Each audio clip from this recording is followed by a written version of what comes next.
여러분, 성경 속 공룡이 살았었다라는 스토리를 들으시면 많은 분들이 정말 성경 시대 때에는 거대한 공룡이 사람과 함께 공존했었을까? 그리고 정말 하나님께서는 공룡을 창조하셨을까? 라는 질문들은 오늘날에도 끊임없이 이어지고 있는데요. 왜냐하면 성경 말씀은 요한복음 1장에 보면 말씀이 곧 하나님이라고 나와 있는데, 그렇다면 성경에 기록된 말씀 중에서 한 구절이라도 이해가 안 돼서 믿지 못한다면 나는 하나님을 온전히 신뢰하지 못하는 것인가? 라는 의문점도 많이 야기가 되고 있기 때문입니다. 그런데 오늘날 미국을 포함한 영국, 한국의 창조 과학자들에 의해서 과거 성경시대 때에는 거대한 공룡과 사람이 공존했었다라는 고고학적 증거가 발견이 되어서 이로 인해 성경 속 하나님께서 공룡을 창조하셨다는 내용이 사실이었음이 입증이 되었습니다. 그렇다면 공룡에 관한 기사는 성경에 어디에 나오며 공룡의 특징과 모습은 과연 어떠했을까요? 우선 정답부터 말씀드리면, 지금도 세계 곳곳에서 발견되는 공룡 화석들은 과거에 그들이 살았었음을 정확히 보여주기 때문에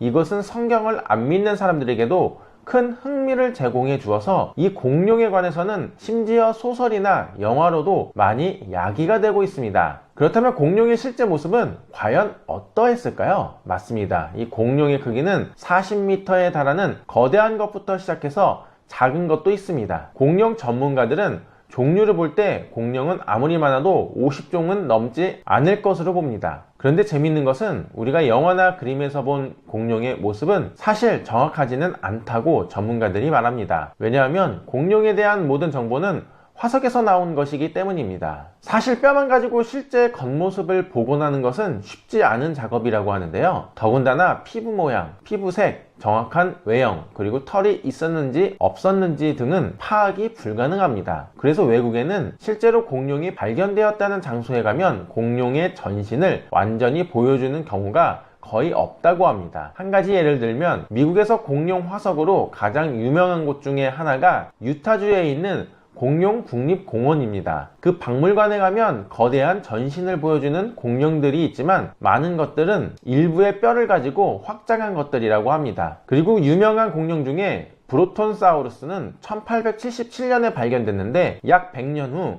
1970년에 그 이름이 공룡 백과사전에서 제거됐습니다. 그 이유가 실제로 이 공룡은 외형에 중요한 머리가 발견되지가 않았어요. 그러다가 나중에 6km 떨어진 곳에서 다른 공룡의 머리를 꿰어 맞췄는데 발견자가 이 사실을 언급하지 않았습니다. 최근에 두개골은 아파토사우루스의 것이고 몸체는 다른 공룡인 디플로쿠스의 것으로 판명되었고, 결국 지금에는 그냥 아파토사우루스다 라고 재명명되었습니다. 실제로 공룡을 분류할 때 아파토사우루스가 속한 공룡류는 신체가 완전히 발견된 경우가 없다고 합니다. 그런데 이런 사실을 아는 사람은 거의 없죠. 그래서 공룡 전문가들은 섣부른 결론을 내는 것에 대해서도 항상 문제가 되어 왔습니다. 그러나 일단 처음 발표된 내용이 퍼지고 나면 회수가 어렵다고 합니다. 게다가 이처럼 공룡의 진짜 모습을 그리기도 어려운데 그들이 어떤 생활을 하고 있었는지, 무엇을 먹었는지 등은 더더욱 어렵겠죠. 그렇다면 성경을 믿는 우리 크리스찬들은 공룡에 대해서 어떻게 성경적 추론을 할 수가 있을까요? 이 부분에서 과연 성경이 사실이라면 공룡과 사람이 함께 살았었을 텐데 과거 사람이 기록한 어딘가에 공룡을 찾을 수 있어야 하지 않는 것 아니냐라는 궁금증이 생깁니다. 여기서 짚고 넘어가야 할 것은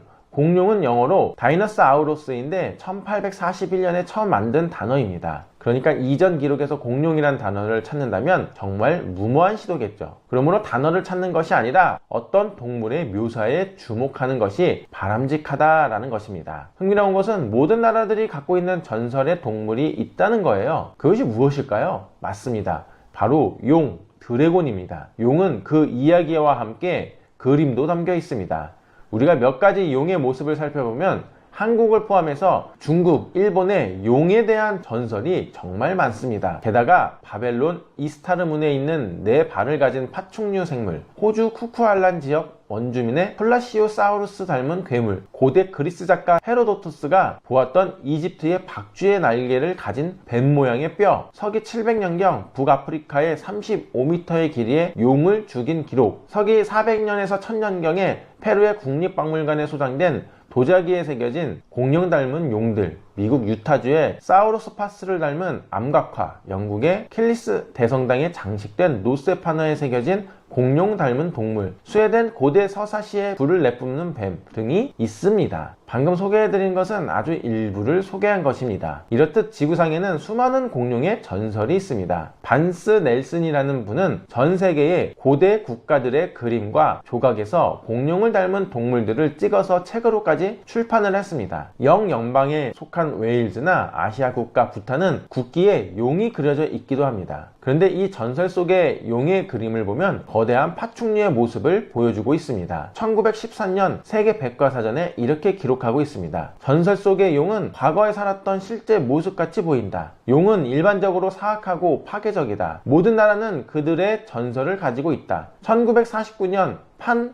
보리테니커 백과사전에도 공룡에 대하여 놀라울 정도로 용과 같다고 기록했습니다. 그럼에도 불구하고 이들은 용이 공룡이라는 생각은 감지하지 못하고 있는 거예요. 그 이유가 무엇일까요? 맞습니다. 우리가 배웠던 진화론 때문이죠. 모든 나라의 용에 대한 공통적인 전설이 있다는 것은 모든 조상들에게 공통된 기억이 있다는 것을 말해주는 역사의 증거라고도 말할 수가 있는데, 즉 지금 살고 있는 사람들이 홍수에서 살아남은 노아의 후손이라는 것과 또한 공룡과 사람이 함께 살았었다는 생각을 하면 당연한 결과라고 볼 수가 있다는 것입니다. 그렇다면 성경에는 공룡에 대한 기록이 어디에 나와 있을까요? 다시 한번 말씀드리지만 1841년도에 만들어진 공룡이란 단어를 찾아서는 안 되겠죠. 그래서 우리는 그 묘사에 주목해야 됩니다. 구약 성경에서 3마리의 기괴한 짐승이 등장하는데 그것이 무엇일까요? 맞습니다. 탄닌, 리어야단, 베헤못입니다. 탄닌은 27번, 리어야단은 6번 등장합니다. 이 두 짐승은 모두 용, 바다괴물, 뱀, 독사, 실황 등으로 번역되어 있습니다. 또한 베헤못이라는 짐승이 한 번 등장합니다. 시편 74편에 주께서 물 가운데 용들의 머리를 깨뜨리셨으며 악어의 머리를 파쇄하시고, 여기서 용과 악어는 각각 탄닌과 리어야단입니다. 이사야서 27장입니다. 그날의 여호와께서 그의 견고하고 크고 강한 칼로 날랜 뱀 리어야단, 곧 꼬불꼬불한 뱀 리어야단을 벌하시며 바다에 있는 용을 죽이시리라. 이사야서 51장 말씀입니다. 라합을 점이시고 용을 찌르신 이가 어찌 주가 아니시며, 이게 탄닌이에요. 그런데 이 기괴한 세 개의 짐승 탄닌, 리어야단, 베헤못이 모두 등장하는 책이 한 권 있습니다. 그것이 무엇일까요? 맞습니다. 바로 욥기서인데요. 먼저 욥이 한 말을 들어보겠습니다. 내가 바다 괴물입니까? 여기서 바다 괴물이 탄닌입니다. 나를 저주하는 자들, 곧 리어야단을 격동시키기에 익숙한 자들이 그 밤을 저주하였더라면, 여기서 리어야단이 등장하죠. 욥기 41장은 한 장 전체가 리어야단에 대한 하나님의 말씀이에요. 네가 능히 낚시로 리어야단을 낚을 수 있겠느냐? 노끈으로 그 혀를 맬 수 있겠느냐? 예전에는 이 짐승이 무엇인지 몰라서 악어로 번역했습니다. 그러나 최근 성경은 모두 원어인 리어야단으로 바꿨습니다. 이제 성경에 한 번 등장하는 베헤못이 나오는데 매우 흥미롭습니다. 왜냐하면 그 모양이 자세히 언급되어 있거든요. 하나님께서 욥에게 직접 하신 말씀인데 보시겠습니다. 이제 소같이 풀을 먹는 베헤못을 볼지어다. 그것이 꼬리치는 것은 백향목이 흔들리는 것 같고, 그 넓적다리 힘줄은 서로 얽혀 있으며 그 뼈는 녹관 같고 그 뼈대는 쇠막대기 같으니, 예전 성경은 이를 하마로 번역하였습니다. 영어 성경에도 예전에는 하마 또는 코끼리로 번역된 것이 있었습니다. 이 짐승이 무엇인지 모르니까 적당히 번역을 한 것으로 보입니다. 그러나 최근 번역한 성경들은 거의 원어를 그대로 사용했습니다. 그 이유가 이 동물들의 묘사를 하나하나 짚어보면 하마나 코끼리가 절대 될 수가 없기 때문인데요. 꼬리치는 것이 백향목 같다고 했습니다. 백향목은 다 아시는 것처럼 솔로몬이 성전을 지을 때 사용했을 정도로 매우 크고 굵은 나무입니다. 그런데 하마 꼬리를 보면 어떻습니까? 하마 꼬리는 짧아서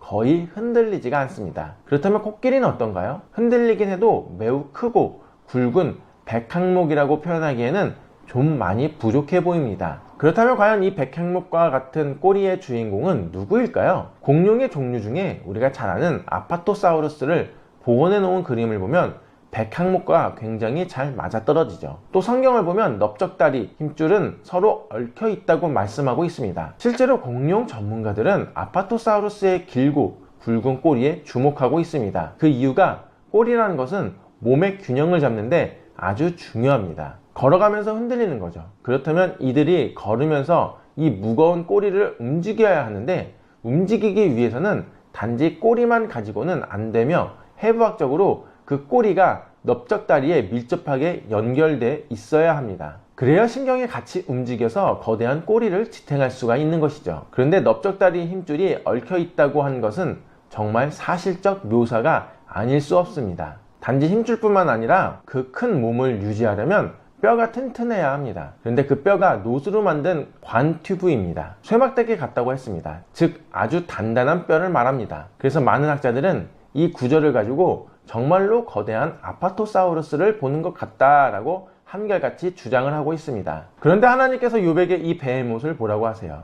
즉 욥은 베헤못을 목격했던 사람이라는 것입니다. 결론을 맺으면 성경을 보면 하나님께서 공룡도 다른 피조물과 함께 창조하셨습니다. 유기동물이므로 여섯째 날 창조되었겠죠. 그리고 인간의 타락 이전에 보시기에 좋았던 상황 속에서 살았습니다. 그러나 아담과 하와의 타락으로 인해서 모든 피조물처럼 공룡도 저주를 받았습니다. 환경이 안 좋아지기 시작한 겁니다. 그래서 그 이후 노아 홍수 심판 때 방주에 타지 않는 공룡들은 모두 죽었습니다. 그리고 홍수가 끝나자 모든 동물들과 함께 공룡도 방주에서 나왔습니다. 그리고 공룡들은 습윤 사막 기간 동안 큰 어려움 없이 잘 지냈습니다. 그러나 바벨탑에 이은 빙하 시대를 겪으며 공룡을 포함한 많은 동물들이 죽었습니다. 그래도 빙하 시대를 겪고 남은 공룡들이 있었겠죠. 하지만 큰 체구를 유지하였던 공룡은 다른 동물보다 더 어려움을 겪었겠죠. 예를 들면 아파토사우루스 정도의 덩치를 유지하려면 하루에 녹색 식물을 1톤 정도를 먹어야 한다고 합니다. 빙하 시대 이후에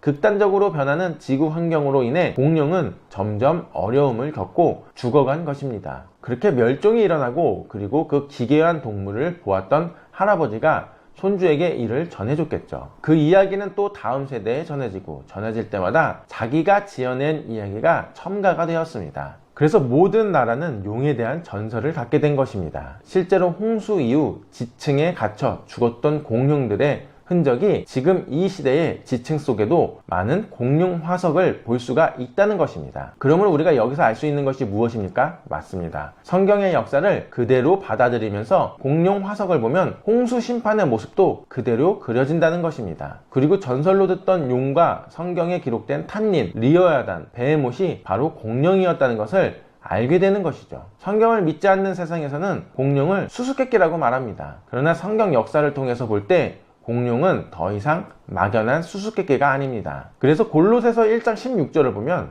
만물이 그에게 창조되되 하늘과 땅에서 보이는 것들과 보이지 않는 것들과 혹은 보좌들이나 주관들이나 정사들이나 권세들이나 만물이 다 그로 말미암고 그를 위하여 창조되었고 라고 나와 있다는 것입니다. 그러면 오늘날 수많은 고고학 전문가들에 의해 밝혀진 하나님께서 공룡을 창조하셨고 또 이에 관련된 성경 구절에 대한 이러한 모든 사건의 증거들은 하나님의 말씀은 진리이며 신실함을 말해주고 있습니다. 그렇다면 성경 속 기록된 공룡에 대해 더 자세히 알아보면서 성경이 이러한 창조물들에 대해 과연 공룡은 언제 살았고 성경은 이에 대해 구체적으로 무엇을 어떻게 말하고 있는지 더 깊이 있게 살펴보겠습니다. 우리가 공룡이나 UFO 이야기를 들으면 성경과 관련 없다고 생각하시는 분들도 있습니다.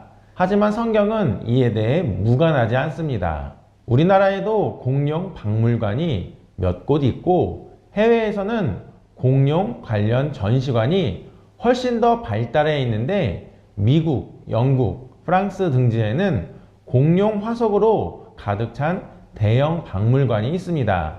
그곳에서는 채취된 공룡뼈를 철사로 연결해 공룡 형태를 복원하고 전시해 놓아 사람들이 그 크기와 형태를 직접 관찰할 수가 있습니다. 공룡은 지금까지 발견된 화석을 기준으로 종류가 1000개가 넘습니다. 영어로는 이를 스피시라고 부르며 비슷한 것끼리 묶어 과로 구분합니다. 예를 들어 객과를 보면 늑대나 여우 등 다양한 크기와 모양의 동물이 포함이 됩니다. 개의 염색체를 분석하면 다 같은 과임을 알 수가 있듯이 공룡도 비슷한 방식으로 분류됩니다. 공룡은 약 50개의 카인드로 나뉘며 크기와 모양이 다양합니다. 공룡이라고 하면 무조건 거대할 것 같지만 실제로 평균 크기는 양 정도의 크기입니다. 물론 아주 작은 공룡부터 매우 큰 공룡까지 다양하지만 대부분은 우리가 생각하는 것처럼 거대하지가 않습니다. 세계 곳곳에서 다양한 공룡 화석이 발견이 되고 있습니다. 북극, 시베리아 같은 추운 지역에서도 공룡 화석이 발견이 되며 최근에는 한국과 중국에서도 대형 공룡 화석이 발굴되고 있습니다. 이러한 발견은 신문이나 뉴스에서도 종종 소개되곤 하죠. 공룡 화석이 계속 발견되는 이유는 간단합니다. 전 세계적으로 공룡이 한때 살았다는 증거가 점점 더 명확히 드러나고 있기 때문입니다. 하지만 진화론자들은 공룡이 1억 년, 2억 년 전에 살았고 이후 진화를 거쳐 결국 사람이 되었다고 주장합니다. 하지만 공룡은 단지 한때 살다가 사라진 창조물에 불과합니다. 몇몇 종만이 지금까지 생존했을 뿐입니다.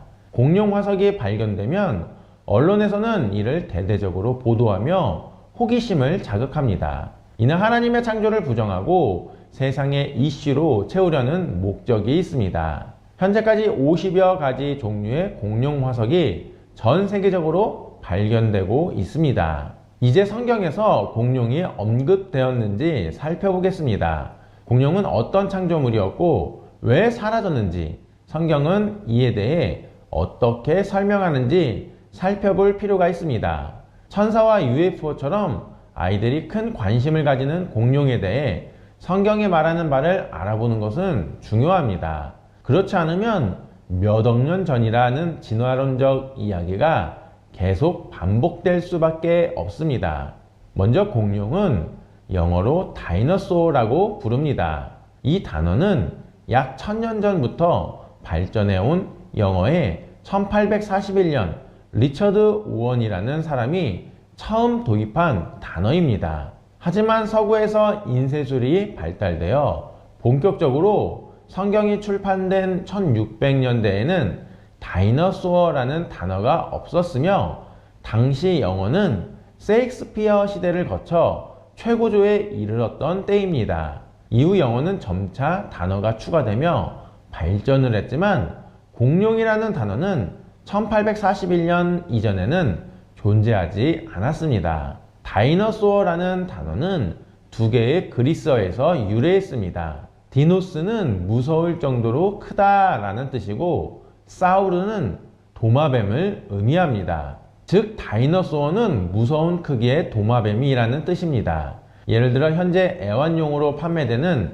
이구아나를 생각해 보면 됩니다. 이 이구아나가 제한 없이 계속 자라난다면 그것이 바로 공룡이라 할 수가 있습니다.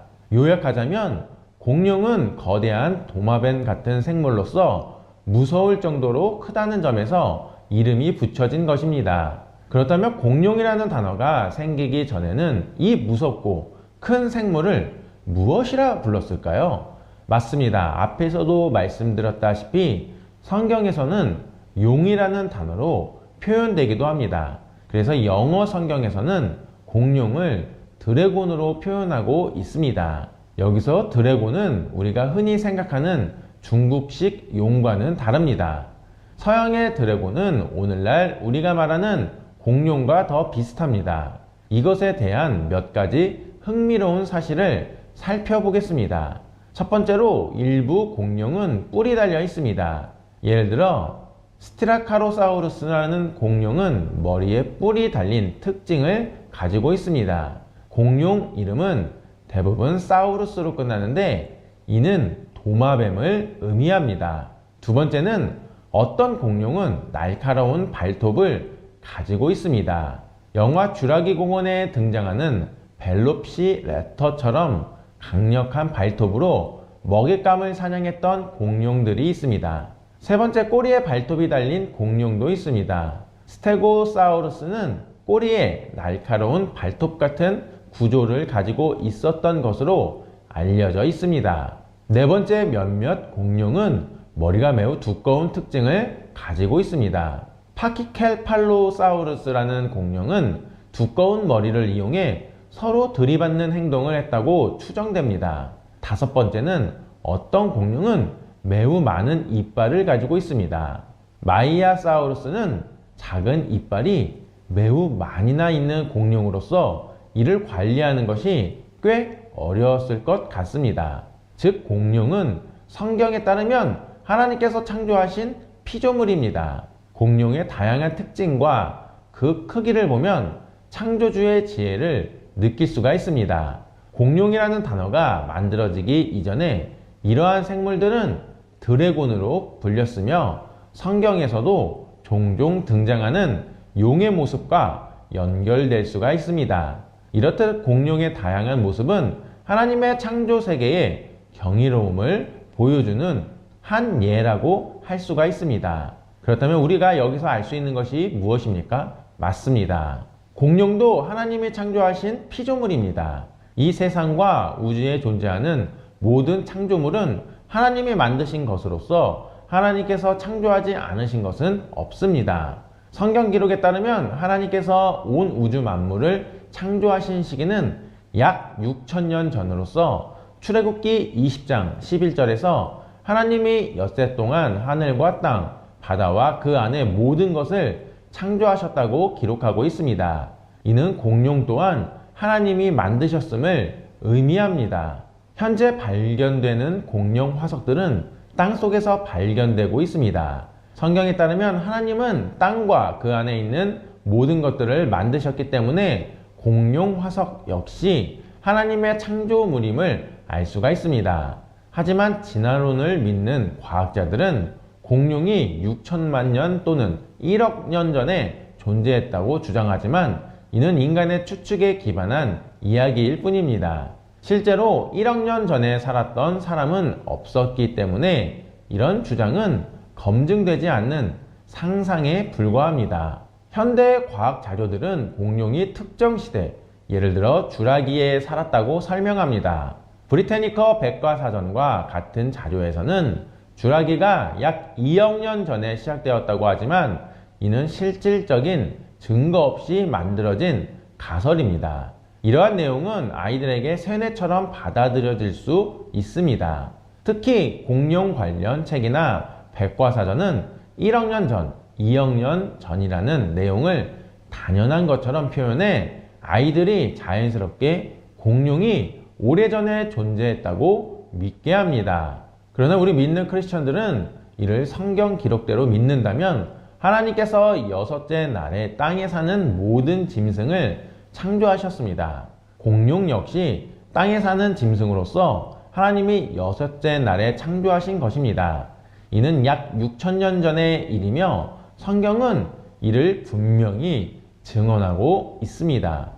즉 어떤 돌덩이가 시간이 지나 알을 낳고 공룡이 되었다는 진화론적 설명과는 전혀 다릅니다.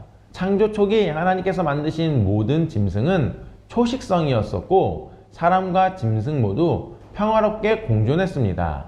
아담과 하와는 사자, 호랑이, 공룡 같은 모든 생물과 함께 평화롭게 지냈습니다. 사람이 짐승을 잡아먹는 일은 노아의 홍수 이후에야 시작이 되었습니다. 노아의 홍수는 사람이 창조된 이후 약 1000년 뒤에 일어났으며 지금으로부터 약 4500년 전쯤에 발생했습니다. 이 홍수 이후로 사람과 동물이 서로를 잡아먹는 일이 생기게 되었습니다. 하지만 에덴 동산에서는 하나님이 주신 평화 속에서 모든 것이 완벽하게 조화를 이루고 있었습니다.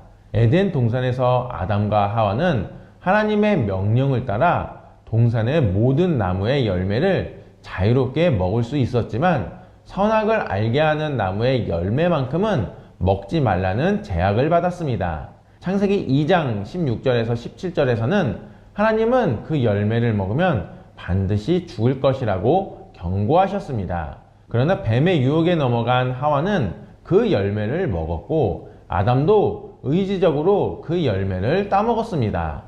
하와는 속아서 그 열매를 먹었지만 아담은 의식적으로 하나님의 명령을 어겼습니다. 이로 인해 죄가 세상에 들어오게 되었고 그 결과 두 사람은 자신들이 벌거벗었음을 깨닫고 무화과 나뭇잎으로 앞치마를 만들어 몸을 가렸습니다. 하나님께서는 이들을 용서하시며 짐승을 희생시키시고 그 가죽으로 옷을 만들어 주셨습니다. 짐승은 죄가 없었지만 하나님께서는 죄를 덮기 위해 처음으로 피 흘림의 희생을 보여주셨습니다.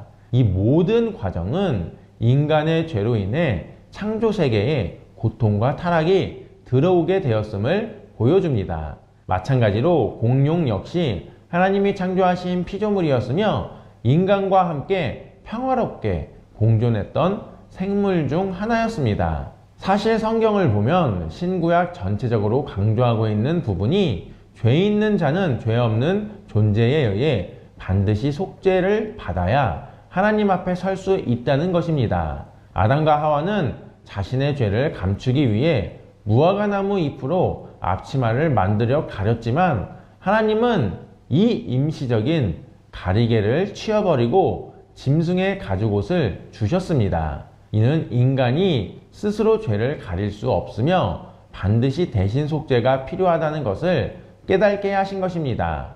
이처럼 성경 전체는 처음부터 끝까지 대신 속죄를 통해서만 하나님 앞에 나아갈 수 있음을 가르칩니다. 죄가 세상에 들어오면서 필연적으로 죽음이 함께 찾아왔습니다.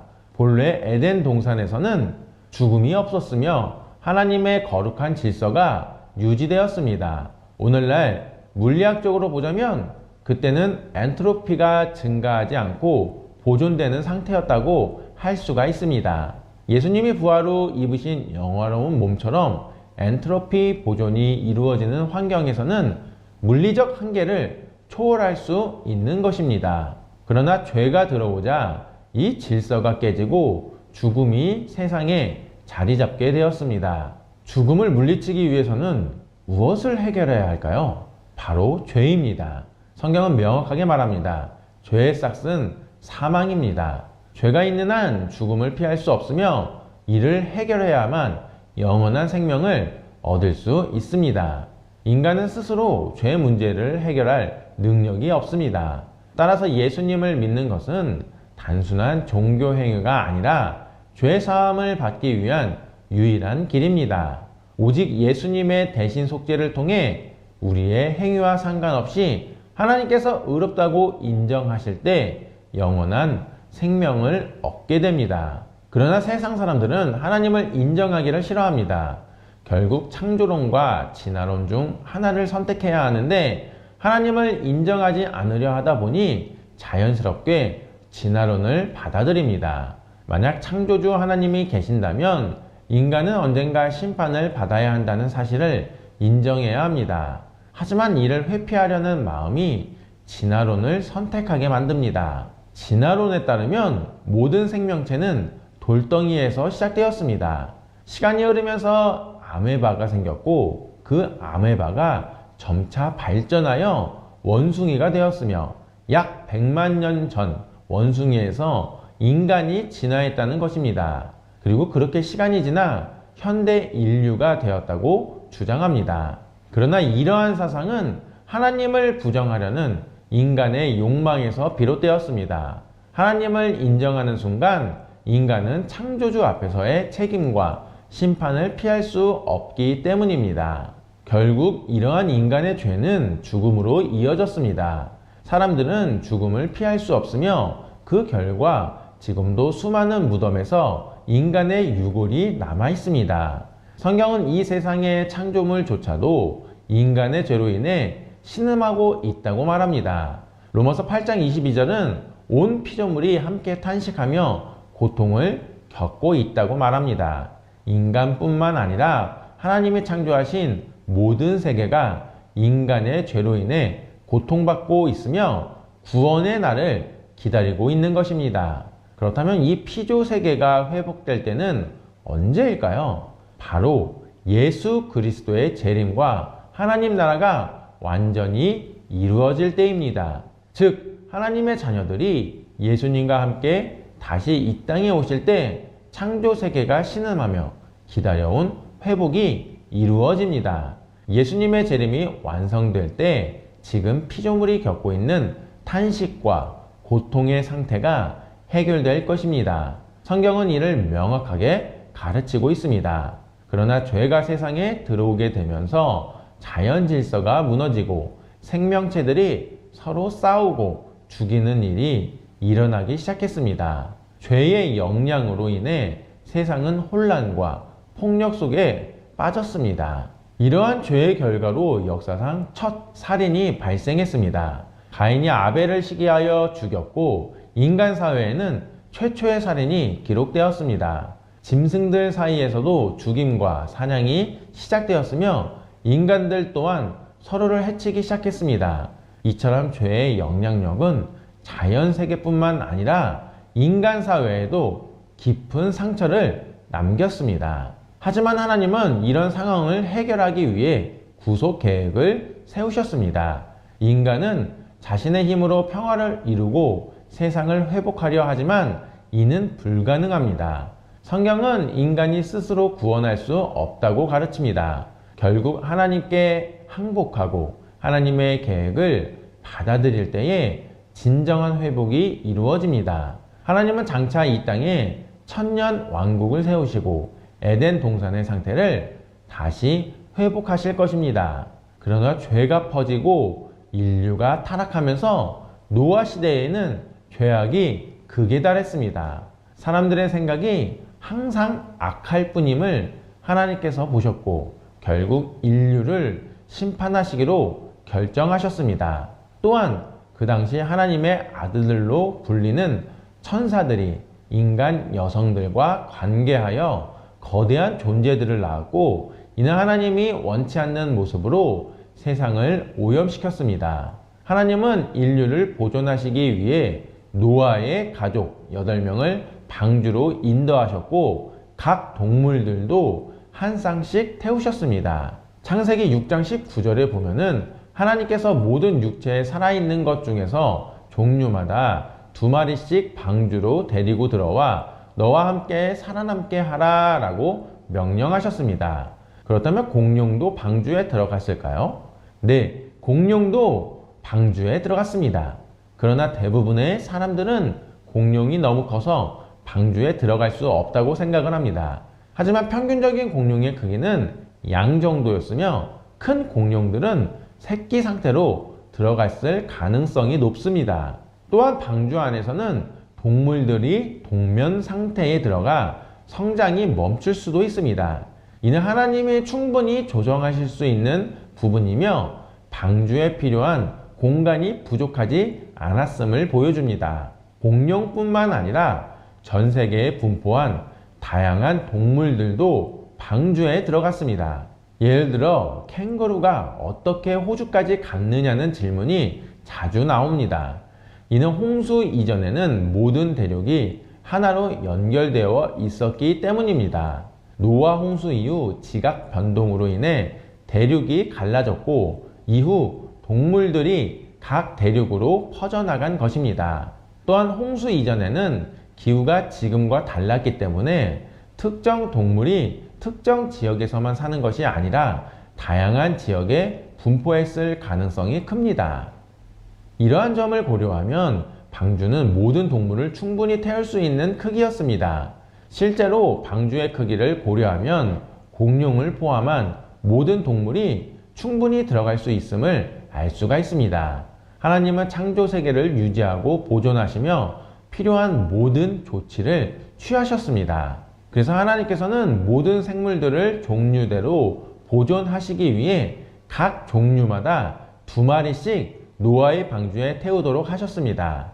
앞서 언급했듯이 공룡을 포함한 대부분의 동물들의 평균 크기는 크지 않았으며 대형 공룡들도 어린 개체로 태웠을 가능성이 큽니다.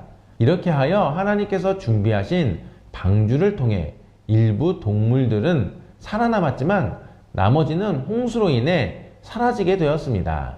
결국 홍수로 인해 대다수의 공룡과 다른 동물들이 죽었고 이 과정에서 화석이 형성되었습니다.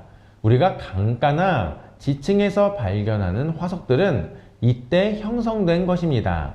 그렇다면 화석은 어떻게 만들어질까요? 맞습니다. 일반적으로 물고기가 죽으면 물 위에 떠올라 결국 부패하거나 다른 동물들에게 먹힙니다. 그러나 화석이 형성되기 위해서는 매우 급격한 과정이 필요합니다. 갑작스러운 대격변으로 인해 진흙과 퇴적물이 빠르게 쌓이면 생물체가 밀폐된 상태에서 강한 압력을 받아 화석화됩니다. 따라서 화석은 오랜 시간이 지나면서 서서히 만들어지는 것이 아니라 단기간에 발생한 대격변으로 인해 형성된 것입니다.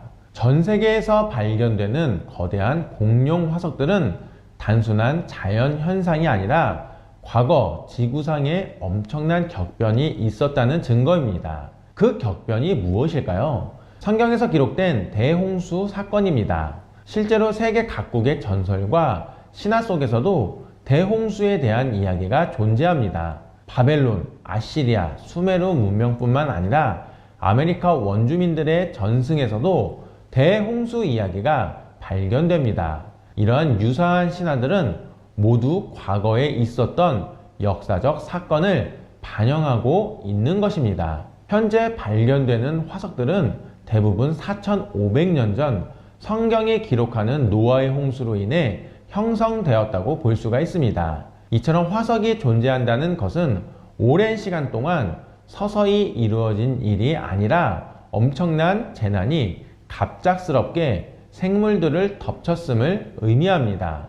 이제 이러한 화석들 중 일부는 사람의 키보다도 거대한 크기를 가지고 있습니다. 가령 공룡의 정강이 뼈 하나만 해도 사람 키만큼 크며 이러한 거대한 뼈들이 세계 곳곳에서 발견이 되고 있습니다. 강력한 물살이 휩쓸면서 공룡과 같은 거대한 생물들이 매몰이 되었고 이후 엄청난 압력으로 인해 화석화되었습니다. 그래서 성경에 따르면 하나님께서 여섯째 날에 공룡을 포함한 모든 동물을 창조하셨고 이들은 아담과 하와와 함께 에덴 동산에서 살아갔습니다. 그러나 노아의 시대에 들어 죄악이 세상에 가득 찼고 결국 하나님의 심판으로 대홍수가 발생했습니다. 방주에 타지 못한 동물들은 홍수로 인해 멸종이 되었고 이들 대부분은 화석으로 남게 되었습니다. 공룡 중에서도 가장 유명한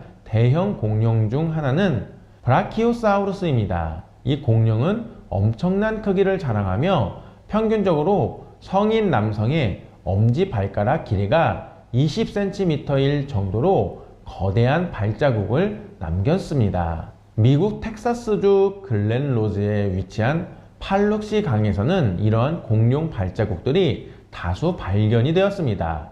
일부 공룡 발자국은 매우 커서 어린아이들이 그 안에서 뛰어놀 수 있을 정도입니다. 또한 내셔널 지오그래픽에서도 다룬 바와 같이 1993년에 발견된 브라키오사우루스의 허벅지 뼈는 성인 4명이 이상이 나란히 서야 할 정도로 거대한 크기를 자랑합니다. 브라키오사우루스 뿐만 아니라 수페르사우루스와 같은 초대형 공룡들도 발견되었으며 일부는 무게가 100톤에 달합니다. 이를 비교하면 대형 버스 14대를 합친 것과 같은 무게입니다. 이러한 거대한 생물체들이 갑작스럽게 멸종하고 그 뼈들이 급격한 퇴적 작용을 통해 화석화되었다는 점은 성경의 기록과도 일치합니다. 결국 노아의 홍수는 단순한 신화가 아니라 전 세계적으로 기록된 역사적 사건이며 이를 입증하는 많은 증거들이 존재합니다. 사실 고대에는 거대한 생물들이 존재했으며 인간과 함께 살던 시기가 있었습니다. 이 거대한 생물들이 홍수로 인해 매몰되면서 일부는 화석이 되었습니다. 엄청난 압력과 퇴적층에 의해 뼈가 납작하게 눌려 보존된 것입니다. 그렇다면 이렇게 거대한 생물들이 노아의 방주에 들어갈 수가 있었을까요?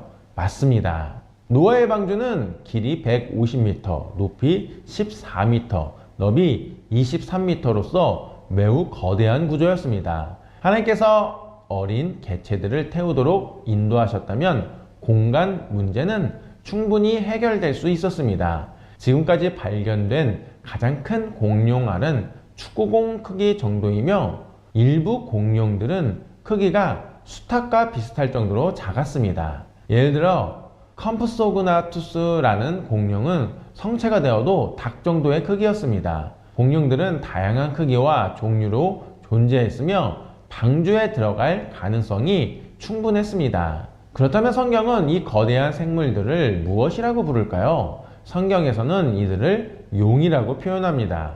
고대에는 용이라는 단어가 거대한 생물을 의미하는 일반적인 표현이었으며 1841년 다이노사우루스라는 단어가 생기기 전까지는 이러한 거대한 생물들을 드래곤으로 불렀습니다. 히브리어로는 탄닌이라는 단어가 사용되었으며 이것이 영어 성경에서는 드래곤으로 번역되었습니다. 성경 속에서도 이러한 생물들의 존재를 암시하는 기록이 등장합니다. 욥기에서는 리어야단이라는 거대한 존재가 언급되며 이는 단순한 상징이 아니라 실제로 존재했던 생물을 묘사하는 것으로 보입니다. 욥기 41장에서 하나님께서는 리어야단의 특징을 설명을 하시는데 이를 문자 그대로 받아들인다면 우리가 흔히 알고 있는 공룡과 유사한 생물일 가능성이 큽니다. 그러나 현대 성경 주석에서는 리어야단을 고래나 하마로 번역하기도 합니다. 이는 본래의 의미를 왜곡하는 해석일 수가 있습니다. 성경이 분명히 특정 생물의 존재를 언급하는데 단순히 이해가 어렵다는 이유로 다른 동물로 대체하는 것은 옳지 않습니다. 리어야단이 실제로 존재했던 생물이라면 성경의 기록을 있는 그대로 받아들이는 것이 바람직합니다. 욥기 41장을 살펴보면 리어야단의 특징이 상세하게 묘사되어 있습니다. 하나님께서는 욥에게 네가 낚싯바늘로 리어야단을 끌어낼 수 있겠느냐라고 질문하십니다. 이는 인간이 통제할 수 없는 거대한 생물임을 의미합니다. 또한 그의 이빨은 무섭게 뻥 둘러 돋아 있으며 그의 몸은 견고한 비늘로 덮여 있다라고 기록되어 있습니다. 이는 파충류의 특징과 유사합니다. 리어야단은 단순한 바다 생물이 아니라 불을 뿜는 존재로도 묘사됩니다. 욥기 41장 19절에서는 그의 입에서는 불꽃이 튀어나오며 그의 콧구멍에서는 연기가 올라온다 라고 기록되어 있습니다. 또한 그의 호흡은 숯불을 지피며 그의 입에서는 불꽃이 나온다 라고 설명합니다. 이러한 묘사는 단순한 비유가 아니라 실제로 존재했던 생물의 특징일 가능성이 큽니다. 생물학적으로도 특정 화학 반응을 통해 불을 생성하는 생물들이 존재할 수 있으며 현대에도 밤비늘치와 같은 생물들은 화학 반응을 이용해 강력한 방어 기제를 가지고 있습니다. 따라서 이 리어야단이 불을 뿜는 능력을 가졌을 가능성을 완전히 배제할 수는 없습니다. 욥기 41장에서 하나님께서는 리어야단을 강력한 존재로 묘사하시며 이는 단순한 상징적 표현이 아니라 실제 생물일 가능성이 큽니다. 당시 욥이 살던 시대에도 이러한 생물들이 존재했으며 하나님의 창조 세계에서 중요한 역할을 했을 것입니다. 결론을 맺으면 성경과 과학적 증거들은 우리가 알고 있는 역사와 자연에 대한 새로운 시각을 제공합니다. 성경은 처음부터 모든 생물이 초식성이었으며 인간과 동물들이 조화롭게 살아가던 시대가 있었음을 보여줍니다. 하지만 죄가 세상에 들어온 이후 자연의 질서가 깨지고 육식 동물과 죽음이 등장하게 되었습니다. 과거 인류가 거대한 생물들과 함께 살았던 흔적들은 역사적 기록과 화석 증거를 통해 확인할 수가 있습니다. 공룡은 단순한 신화 속 존재가 아니라 과거 실제로 존재했던 생물이며 성경에서도 용 혹은 리어야단 등의 명칭으로 등장합니다. 또한 세계 각국의 신화와 전설 속에서도 불을 뿜는 용에 대한 기록이 존재하며 과학적으로도 특정 생물들이 화학 반응을 통해 열과 불을 생성할 수 있음을 알 수가 있습니다. 결국 우리는 하나님의 창조 세계가 처음부터 완벽했으며 인간의 죄로 인해 변화되었지만 하나님께서는 다시 회복하실 계획을 가지고 계심을 알 수 있습니다. 성경은 미래의 천년 왕국이 도래하면 다시 모든 동물들이 초식성으로 돌아가고 사자와 어린 양이 함께 거하며 원래의 창조 질서가 회복될 것이라고 말합니다. 이러한 모든 증거들은 우리에게 중요한 메시지를 줍니다. 하나님은 창조주이시며 그분의 계획 속에서 역사가 흘러가고 있습니다. 우리는 하나님의 말씀을 신뢰하며 그분의 계획 속에서 믿음으로 살아가야 합니다. 즉, 죄로 인해 망가진 세상 속에서도 하나님은 구원의 계획을 이루시고 계시며 예수 그리스도를 통해 모든 것을 새롭게 하실 것입니다. 마지막으로 우리가 할 일은 하나님을 신뢰하고 그분이 창조하신 세상을 올바르게 이해하며 하나님의 복음을 전하는 것입니다. 창조와 홍수, 공룡과 성경의 기록들이 모두 하나의 진리를 가리킵니다. 즉, 하나님께서 모든 것을 주관하시며 우리는 그분의 구속의 은혜 안에서 살아가야 한다는 것입니다.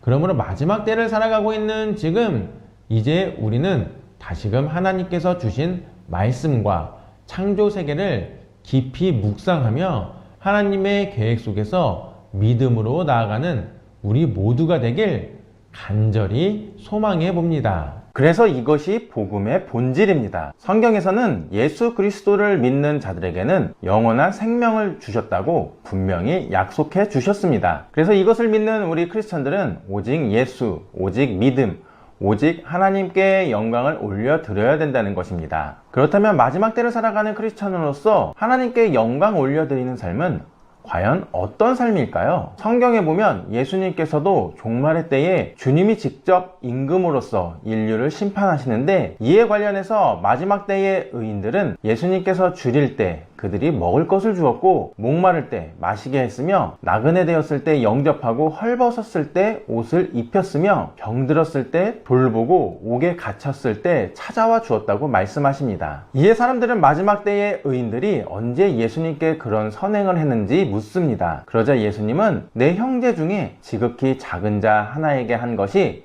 곧 내게 한 것이라며, 도움이 필요한 지극히 작은 자들에게 베푼 사랑과 자비가 곧 예수님께 한 것과 같다는 중요한 가르침을 주십니다. 이로써 예수님은 주변의 어려운 이웃사랑의 중요성과 구제의 의미를 마지막 때에 살아가는 성도들에게 강조하시고 있다는 것입니다. 그래서 저희 메시지아도 매주 유튜브 수익금과 후원금으로 발달장애인 직업시설 작업장에 일주일에 한 번씩 구제 봉사를 하고 있습니다. 이곳은 장애인 직업재활시설로서 발달장애인분들이 근무하시는 일터이기도 한데요. 점심시간에는 30분 정도가 조별로 나누어서 밥을 해 드시더라고요. 그래서 매주 식사 이후에 맛있는 간식을 드시면 좋을 것 같아서 후원을 하고 있습니다. 다행히도 매주 드린 간식이 너무 맛있었다고 연락을 주셔서 정말 감사하더라고요. 이 모든 것이 주님의 은혜이고, 마지막 때를 살아가는 크리스천으로서 예수님께서 직접 말씀해 주셨던 지극히 작은 자에게 한 것이 곧 나에게 한 것과 동일하다라는 말씀을 계속 실천하게 되어서